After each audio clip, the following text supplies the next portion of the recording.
It is the second day of Origins Game Fair, and it is Friday morning. My first interview of the day is with Brenna Noonan from Tabletop Tycoon. She's here representing some old pals of mine that if you are a follower of the gaming gang, you know all about this company, Victory Point Games, as well as Starling Games. That's how we met last year. Yeah, exactly. Awesome games. Everdell's coming back. It's going to be back in print. It's on the water. My game of the year. I think I was the first person to name it game of the year. I think you may have been. Because I do my games of the year like when people do like their New Year's stuff. Right.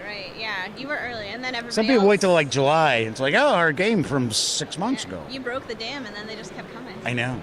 I know. They were We're scared. actually nominated here at the show for an I Origins know. Award. Yeah. I know all about it. I'm rooting for you guys. Thank you. I really am. Fingers crossed. And that check will clear to me. I know. It's okay. We'll First edit off, that part out. no, we're not editing that part out. So the first thing we're going to talk about is a game that is near and dear to my heart. I have played all 3 editions of it. It is Dawn of the Zeds from Yes. Victory Point Games, designed by a very good friend that I don't believe you met yesterday. I know I did meet him yesterday. you met Herman. Yes, Okay, I did. yes. My good pal, Herman Letman. Yeah, very nice guy. And So- he's made a great game. Oh, yeah. Dawn of the Zeds is the game that kind of put him on the map. Yeah. And he's had quite a lot of success since then. So let's talk a little bit about the 3rd edition. It's back in print, finally. Yeah, so we kickstarted the 3rd edition on its own, and we sold through that print run, which you always love when that happens. Sure. And then there was enough interest. We did a Kickstarter campaign for 3 new expansion packs, and Right. through that there was enough interest to reprint the base game also. So we have the 3rd edition back in stock and these new expansion packs. So those of you out there who live, under a rock or in a cave, Dawn of the Zeds is a zombie game. And before you sit there and go, another zombie game, it is one of the first zombie games. There were a few out there before Dawn of the Zeds, but Dawn of the Zeds can be played solitaire, it can be played with multiple players. That was a big deal with 3rd edition. And it puts the players into a zombie movie, is how I like to explain it. Yeah, like a George Romero type Yes. zombie movie. Yeah. It's like anything you've seen stuff where it's like, whoa, or oh no. In a zombie movie, it's in the game. It's amazing. And I've had both those emotions playing the game, the laughing and the crying. Yeah, there's a card where, suddenly one of the main characters just can't take it anymore. I'm going to end it all. And they do. And you're like, oh, thanks a lot. Now we don't have that character. Damn. Yeah.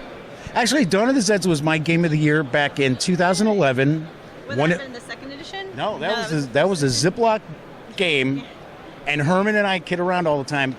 I was savaged online for that Really? being my game of the year, and then people started playing it, and they were like, you know what? Chef might have been right. This game's really good. And I mean, you are the voice of the people, as always. Oh, I'm not. I am Yeah. certainly not the voice of the people. You're like the Pied Piper, when you speak it. Yes, I'm the Pied Piper. I go to your town, and I just take all your children, and I let them just lead them away. You'll never see them again, which some parents would probably appreciate. No, you're at the forefront. You're always kind of anticipating what's going to be hot. So you're like super on board early with Dawn of the Zeds. You're really on board with Everdell. So I'm trying. lottery ticket. I'm trying. So there's the 3 expansions of it, and the expansions are almost, they look to me like people would recognize like a booster pack. exactly, yeah. The packaging is modeled after like a Pokemon pack. I can actually show one. Yeah. So they just look like this. They're little foil packs, and some of these have cards, some of these have punch board. So these are adding new heroes. This one actually adds new mechanics called rumors. So they do actually add quite a lot to the game. It's not just like beefing up the deck. Sure, right. So it's not just only additional cards, it's additional counters, Yep. some new mechanics. Yeah. And those 3 expansions. There's one thing people look at when they see Dawn of the Zeds, they're like, man, I wish there were just more counters. I don't know about that.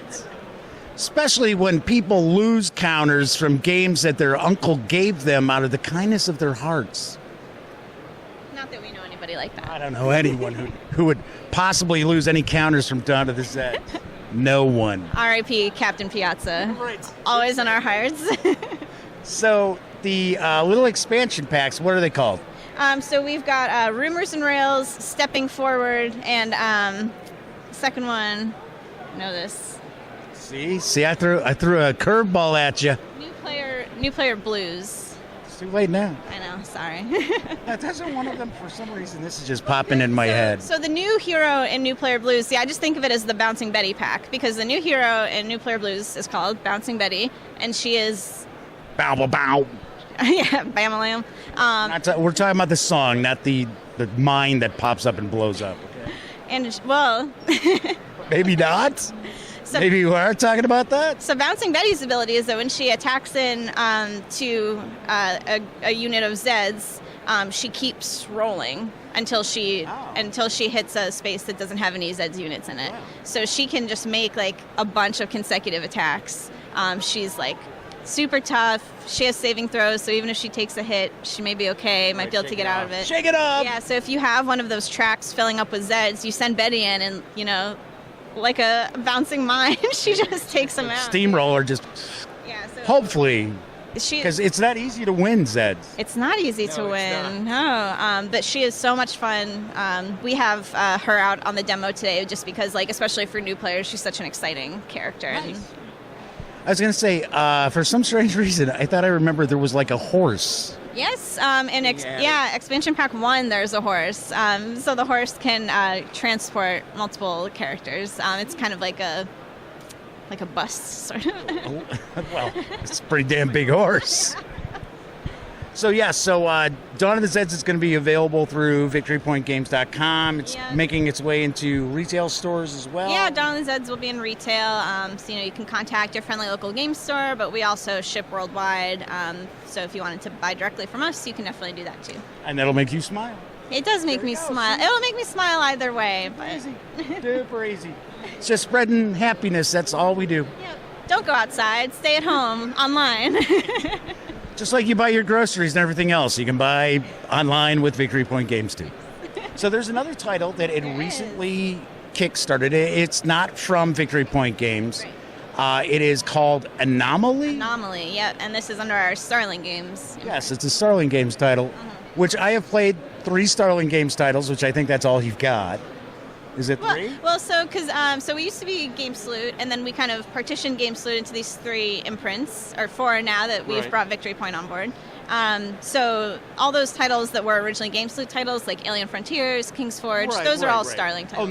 Oh, okay. So I guess I would say before that merger, I have played the 3. Everdell was like the debut of Starling Games, basically. And then Black Orchestra is a blast. Yeah, very difficult to kill Hitler, everybody. It really is. Yeah. And then, the spell game. That's it, Archmage. I was just going to say Spell Mage, and I'm like, that is not it. Close. That's not it. So we've got Anomaly. Yes. And we're going to see what that's looking like. And of course, we'll have a little B-roll footage as well. So it was a super nice surprise at the show because our printer for Anomaly is actually just across the aisle from us, and they were kind enough to bring the mass production sample here at the show for us, so we get to see it. If memory serves me correctly, it is a 1 versus many game. Yeah, exactly. One player is an alien force. The other players are scientists. I said a force. I didn't say it's something. We don't know what it is. It's an anomaly. You'll play the game and still not know. Yes, it's true. So the board is this space station, and you are like students. It's like an academy in space. Yeah. So there's a physics student, an engineering student, a biology student. So you need to know all of those sciences to be able to play. Yeah, PhD required. Yes. This will be a big seller. Yeah, we like to go the extra mile, have a really discerning customer base. So right. Yeah. But no, so it plays up to 4 players. 1 player is always the anomaly. The other 3 players are students, and it's also hidden movement, including the student team. Like you don't know where your allies are. Okay.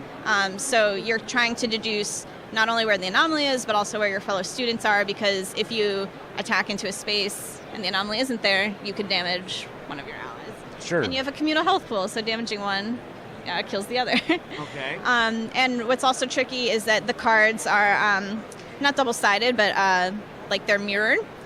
So when, as a student, you take an action, and all the actions are communal, As a student, when you take an action, you play the card, and then the card flips and goes to the anomaly, and then gets an action. Right. So thematically, it's like the anomaly is learning and adapting from everything you do, and that like if you shoot at the anomaly, it's like, oh, okay, well I can use that as something, and now like I saw that movie Life. I know how these things work. Exactly.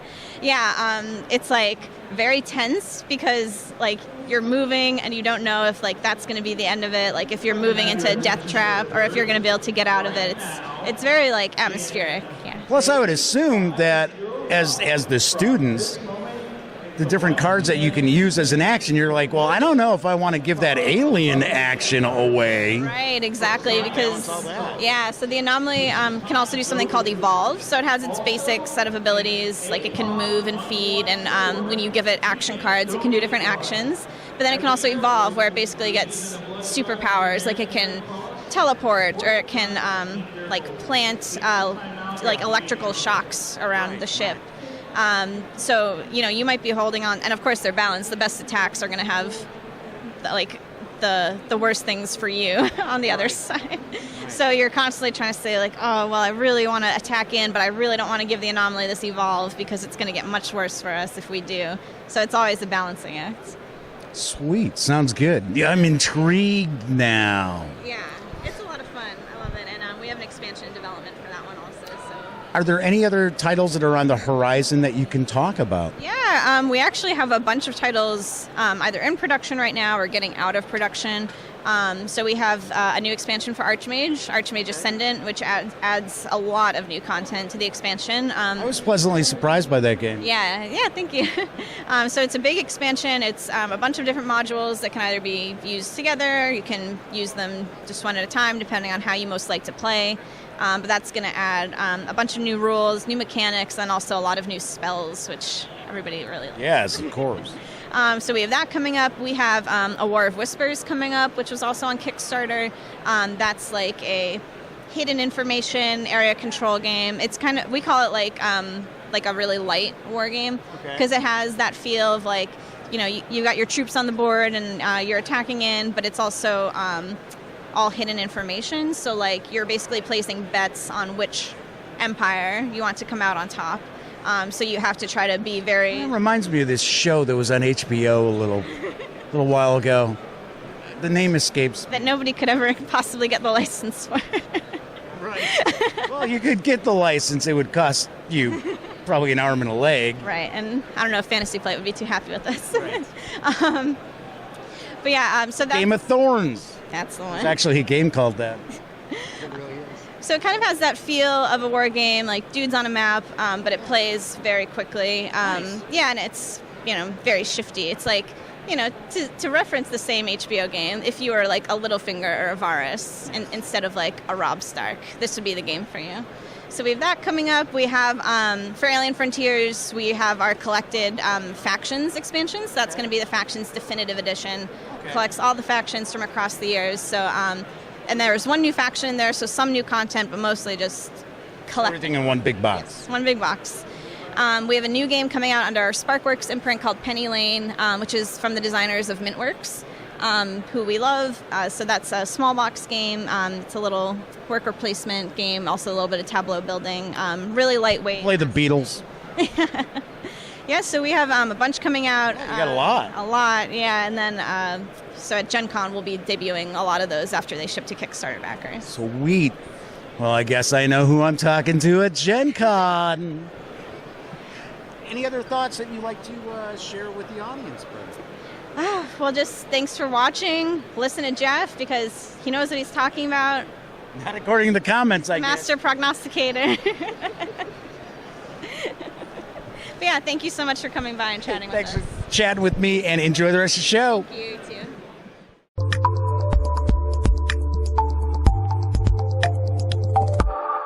Thanks for watching my Origins Game Fair 2019 coverage. If you'd like to see more convention coverage, click right here.